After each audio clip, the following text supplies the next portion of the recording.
লজ্জা লাগে না? এই খাম্বা তারেক হাতে তোমরা দেশ তুলে দিতে চাচ্ছ, যে তার মার মরা দেহ নিয়ে ব্যবসা শুরু করে দিয়েছে। আমরা কি ঘাস খাই? হসপিটালের মধ্যে কি আমরা গরুর ঘাস খাই? হ্যাঁ, ঘোড়ার ঘাস খাই?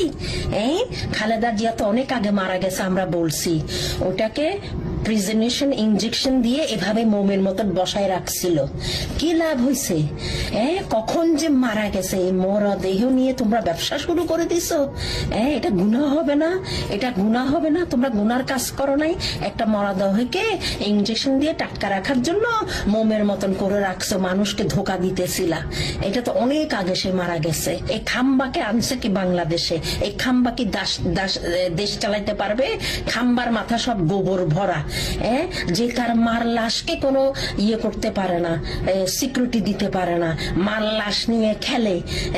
মার লাশ নিয়ে খেলে, সে কি জনগণকে চালাইতে পারবে? দেশ চালাইতে পারবে?